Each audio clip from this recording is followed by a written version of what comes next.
આજના આ વિડિયો લેક્ચરમાં આપનું સ્વાગત છે. સ્ટુડન્ટ, આગળના બે લેક્ચરથી આપણે ગ્રામર ટોપિક ડાયરેક્ટ ઇનડાયરેક્ટ સ્પીચનો અભ્યાસ કરી રહ્યા છીએ. Then next today we will continue our grammar topic direct indirect speech. Right? Direct indirect સ્પીચમાં આપણે પ્રથમ તો જોયું કે ડાયરેક્ટમાંથી ઇનડાયરેક્ટ કરવા માટે આપણે કયા કયા ફેરફાર કરવા પડે. રાઈટ? તો કયા કયા ફેરફાર કરવા પડે? તો કે સર્વનામના ફેરફાર, કાળ પરિવર્તન અને સ્થળદર્શક કે સમયદર્શક શબ્દમાં ફેરફાર કરવા પડે. રિપોર્ટિંગ વર્બ ડબલ ઇન્વર્ટેડ કોમાની બહાર રહેલું. રાઈટ? કરતા પછી ડાયરેક્ટ આવતું વર્બ એને કહેવાશે રિપોર્ટિંગ વર્બ. ત્યારબાદ કોમા અને ડબલ ઇન્વર્ટેડ કોમા કરી અને અંદર આપેલું એક વાક્ય હોય છે જેને આપણે વાક્યને ડાયરેક્ટ સ્પીચ કહીએ છીએ. એ વાક્યમાં તમારે શું ફેરફાર કરવાના હોય? તો એના માટે સર્વનામના ફેરફાર, કાળ પરિવર્તન અને સ્થળદર્શક કે સમયદર્શક શબ્દમાં ફેરફાર કરવાના થાય છે. રાઈટ? તો જ્યારે આપણે સર્વનામનો ફેરફાર કરીએ છીએ ત્યારે આપણે યાદ રાખવાનું થાય છે કે વાક્ય જ્યારે ડાયરેક્ટ સ્પીચનું હોય તેમાં પ્રથમ પુરુષ એકવચનના સર્વનામ હોય તો બોલનાર પ્રમાણે ફેરફાર કરવા, બીજા પુરુષ એકવચનના સર્વનામ હોય તો સાંભળનાર પ્રમાણે ફેરફાર કરવા, અને ત્રીજા પુરુષ એકવચન અને બહુવચનના સર્વનામ હોય તો આવા સર્વનામમાં કોઈ પણ જાતનો ફેરફાર થતો નથી. ધેન નેક્સ્ટ ફર્સ્ટ પર્સન પ્લ્યુરલ અને સેકન્ડ પર્સન પ્લ્યુરલના જે સર્વનામ છે તેમાં શું ફેરફાર થાય તે માટે કોષ્ટક આપેલું છે, એ સમજવું પડે અને યાદ રાખવું પડે. રાઈટ? ધેન નેક્સ્ટ કાળ પરિવર્તન છે. તો કાળ પરિવર્તનની અંદર પણ વર્તમાન કાળમાં કે ભવિષ્યકાળમાં ડાયરેક્ટમાંથી ઇનડાયરેક્ટ કરતી વખતે ક્રિયાપદના કાળ ઉપર કોઈ અસર થતી નથી. રિપોર્ટિંગ વર્બ ગમે તે પ્રકારના ભૂતકાળમાં હોય તો અને વાક્ય ડાયરેક્ટ સ્પીચનું સનાતન સત્ય હોય તો પણ કંઈ ફેરફાર થતો નથી. ત્યારબાદ રિપોર્ટિંગ વર્બમાં શું ફેરફાર થાય એ માટેનું કોષ્ટક આપેલું હતું, એ આપણે યાદ રાખવું પડે. રાઈટ? તે નેક્સ્ટ ક્રિયાપદમાં ફેરફાર, તો એ માટે પણ એક આપણને સરસ મજાનું કોષ્ટક બનાવીને આપેલું જ છે, એ તમારે યાદ રાખવું પડે. રાઈટ? અને આપણે જે 8th સ્ટાન્ડર્ડ અને 9th સ્ટાન્ડર્ડના ફર્સ્ટ સેમેસ્ટરની અંદર શીખી ચૂક્યા છીએ એ બધા જ ગ્રામરનો ઉપયોગ કરી અને ત્યારબાદ ડાયરેક્ટ ઇનડાયરેક્ટ સ્પીચ આપણે શીખી રહ્યા છીએ. સમયદર્શક અને સ્થળદર્શક શબ્દમાં ફેરફાર શું કરવાના થાય એ પણ આપણે જોયા. ત્યારબાદ વિધાન વાક્ય અને પ્રશ્નાર્થ વાક્ય આપણે શીખ્યા કે વિધાન વાક્યની અંદર તમારે શું ફેરફાર કરવાના અને પ્રશ્નાર્થ વાક્યમાં શું ફેરફાર કરવાના થાય છે. રાઈટ? ધેન નેક્સ્ટ આજે આપણે સ્ટાર્ટ કરીશું આજ્ઞાર્થ વાક્ય. આજ્ઞાર્થ વાક્ય છે એ બે પ્રકારના હોય છે, હકાર આજ્ઞાર્થ વાક્ય અને નકાર આજ્ઞાર્થ વાક્ય. તો આજ્ઞાર્થ એટલે તમે કોઈ પણને આજ્ઞા કરતા હોય એવા વાક્ય. તો હકાર આજ્ઞાર્થ વાક્ય કેવા હોય? તો કે વોક સ્ટ્રેટ, સીધા ચાલો, ઓપન ધી ડોર, દરવાજો ખોલો. રાઈટ? અને નકાર આજ્ઞાર્થ વાક્ય છે તો એ કેવા હોય છે? તો કે do not talk in class, વાતો ન કરો ક્લાસમાં, ડુ નોટ સ્પીટ હિયર, અહીંયા થૂકો નહીં. રાઈટ? તો આ રીતે આપણે હકાર અને નકાર આજ્ઞાર્થ વાક્ય હોય છે. જ્યારે ડાયરેક્ટ સ્પીચના વાક્ય આજ્ઞાર્થ આપેલ હોય ત્યારે સેડ ટુનું વાક્યના ભાવ મુજબ રિપોર્ટિંગ વર્બ મૂકવામાં આવે છે.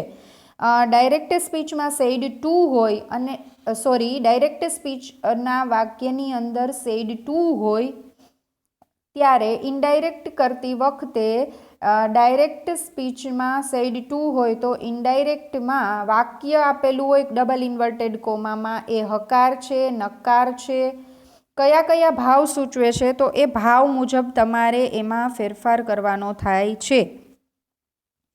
વિનંતીનો ભાવ હોય તો રિક્વેસ્ટેડ, સલાહનો ભાવ હોય તો એડવાઇઝડ, સૂચનનો ભાવ હોય તો ઇન્સ્ટ્રક્ટેડ, હુકમનો ભાવ હોય તો ઓર્ડર્ડ, ચેતવણીનો ભાવ હોય તો વોર્ન્ડ.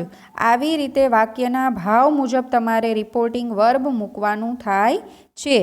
જો વાક્યમાં કોઈ ભાવ સ્પષ્ટ ન થતો હોય તો આસ્ક્ડ મૂકવું અને સંયોજક ટુ મૂકવું. રાઈટ? વાક્યમાં તમને સ્પષ્ટ ખબર નથી પડતી કે કયો ભાવ સૂચવે છે તો તમે આસ્ક્ડ અને સંયોજક ટુ મૂકી શકો છો.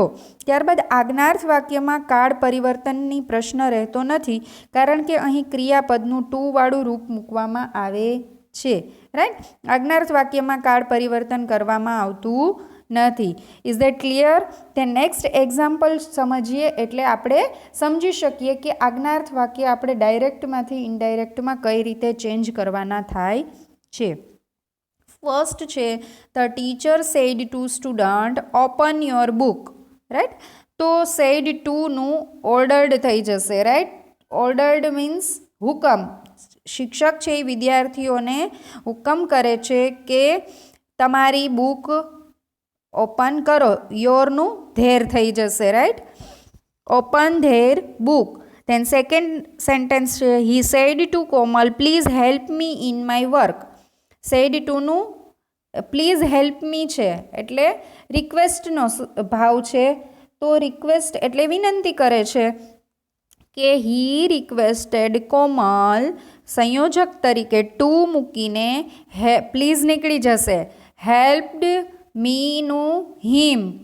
મી એટલે પ્રથમ પુરુષ, તો એનું બોલનાર પ્રમાણે ફેરફાર કરવાનો છે. તો મીનું હિમ થઈ જશે. ઇન માય છે એ પણ પ્રથમ પુરુષ પ્રમાણે ફેરફાર થશે, કારણ કે પ્રથમ પુરુષ છે એટલે બોલનાર પ્રમાણે ફેરફાર કરીશું. માય એનું his work.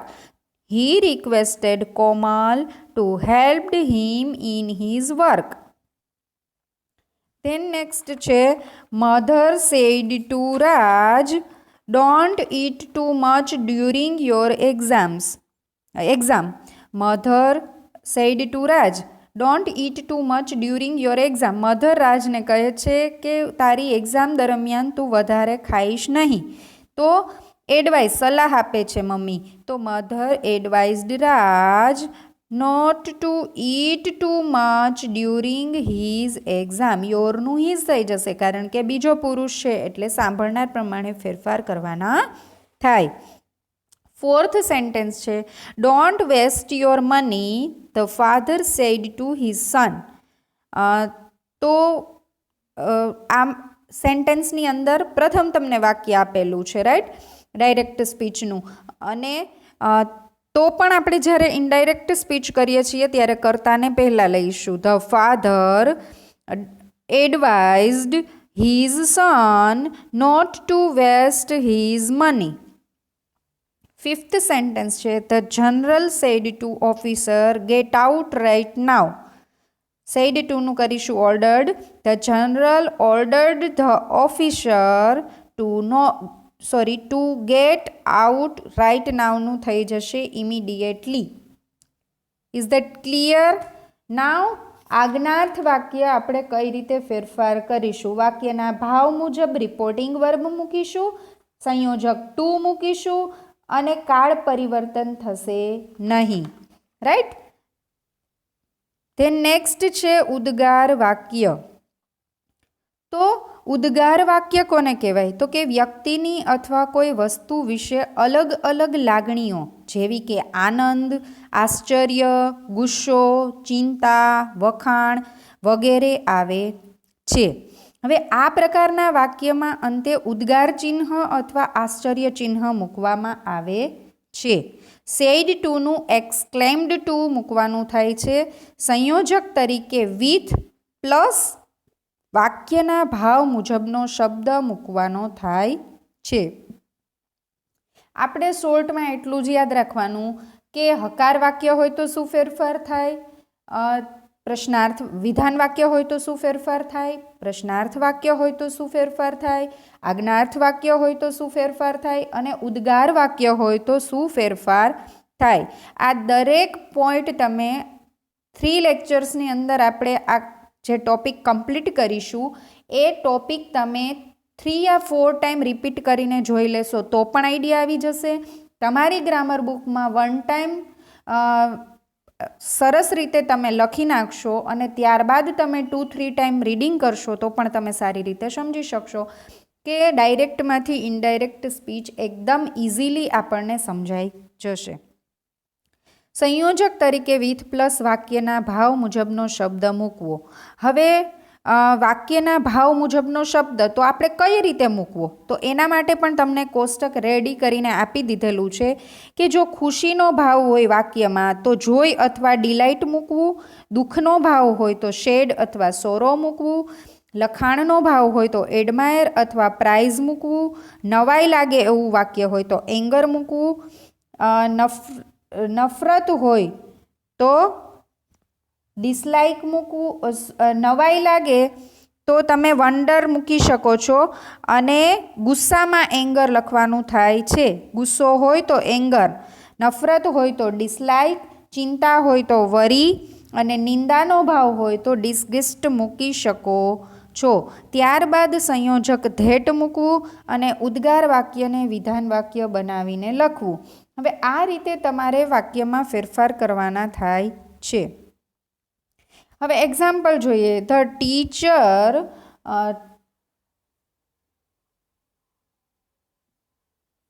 said to a boy, what an irregular student you are. કેટલો ઇરેગ્યુલર સ્ટુડન્ટ છે તું, આવું કોણ કહે છે? ટીચર છે એ બોયને કહે છે.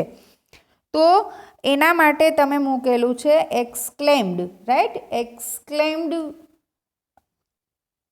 તો the teacher exclaimed to a boy with anger that he was a very irregular student.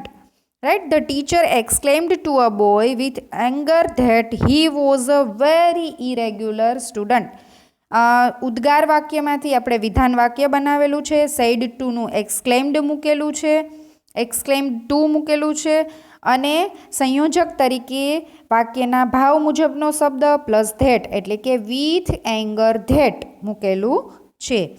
Than second one example છે Hiren said to his teacher. Said ટુનું એક્સક્લેમ્ડ ટુ મૂકીશું. Hiren exclaimed to his teacher, oh I have forgotten to bring my book. શું કહે છે કે અરે હું મારી બુક ભૂલી ગઈ. તો કે ચિંતાનો ભાવ છે, રાઈટ? તો શું કહેશે? શેડ, દુઃખી થઈ જાય ને, અથવા ચિંતિત થઈ જાય કે અરે મારી બુક તો ભૂલાઈ ગઈ. તો શેડનો ફિલિંગ છે, શેડનો ભાવ છે. તો કહેશે with sad that he had been, have ફોરગોટનનું had been forgotten to bring, બ્રિંગનું બ્રોટ, માય બુકનું હિઝ બુક. રાઈટ? જે ફેરફાર છે સ્ટુડન્ટ એ તો આપણે 3 કરવાના જ થાય છે, પણ આપણે સેડ ટુની જગ્યાએ શું મૂકીશું અને સંયોજક તરીકે શું મૂકીશું એ યાદ રાખવું જોઈએ. થર્ડ છે the child said to his father. Said ટુનું exclaimed to, the child exclaimed to his father. પછી સંયોજક તરીકે what an amazing scene this is. તો એકદમ કહીએ ને કે આપણે નવાઈનો ભાવ છે, તો નવાઈ માટે આપણે મૂકીશું વન્ડર. રાઈટ? તો with wonder that was a very amazing scene. Right? Fourth sentence છે the mother said how beautiful she looks. તો એડમાયર આવશે. ધ મધર સેડનું થઈ જશે exclaimed with admire that she looked very beautiful. Right? Then fifth sentence છે the boy said, said નું થઈ જશે exclaimed, the boy exclaimed with joy, hurray I have won the prize. joy, કયા ભાવ માટે joy ઉપયોગ કરીએ છીએ? ખુશીના ભાવ માટે, રાઈટ? તો વિથ જોય ધેટ હી હેવનું had won the prize. Right? તો આ રીતે આપણે ઉદ્ગાર વાક્ય જે સામાન્ય આપણે હોય છે એમાં કયા ફેરફાર ડાયરેક્ટમાંથી ઇનડાયરેક્ટ કરતી વખતે કરવાના થાય છે એ જોયા. ત્યારબાદ લેટ્સવાળા વાક્યો આવે છે ક્યારેક, કે લેટ્સવાળા વાક્ય હોય દરખાસ્ત સૂચવતા વાક્યો. રાઈટ? તો એનામાં આપણે શું ફેરફાર કરવાના થાય તો કે સેડ ટુનું સજેસ્ટેડ ટુ મૂકવાનું થાય, સંયોજક તરીકે ધેટ મૂકવાનું થાય, લેટ્સને દૂર કરીને ધ્યેય શુડ મૂકવાનું થાય છે. કાળમાં ફેરફાર કરવો નહીં, અન્ય ફેરફાર કરવા. રાઈટ. હવે એક્ઝામ્પલ જોઈએ. He said to his mother, let's cook something for us. Let's વાળા વાક્ય છે. રાઈટ. He said to નું suggested to his mother. He suggested to his mother that they should cook something for us. Let's દૂર કરી they should મૂકવું, cook something for us. Right. Aman said to Amit, let's do my work ourselves. Aman suggested to Amit that they should do his work themselves. Right? તો આ રીતે આપણે દરખાસ્ત સૂચવતા વાક્યો આપણે ચેન્જીસ સાથે લખવાના થાય છે. ત્યારબાદ વિનંતી સૂચવતા વાક્ય. તો સેડ ટુનું રિક્વેસ્ટેડ, સંયોજક ટુ મૂકવાનું, લેટ્સને દૂર કરવાનું નહીં, કાળમાં ફેરફાર કરવાના નહીં, અન્ય ફેરફાર કરવાના. રાઈટ. તો એક્ઝામ્પલ જોઈએ. Amit said to Amita, let me park my scooter near your house. તો વિનંતી કરે છે કે મને મારું સ્કૂટર છે એ તારા ઘર પાસે પાર્ક કરવા દઈશ. ત્યારે Amit requested to Amita to let મીનું હિમ થઈ જશે, પાર્ક માય સ્કૂટરનું હીઝ સ્કૂટર, નિયર યોરનું her house. Right. Amit requested to Amita to let him park his scooter near her house. Then next second sentence છે the young boy said to me, let me sit near the window.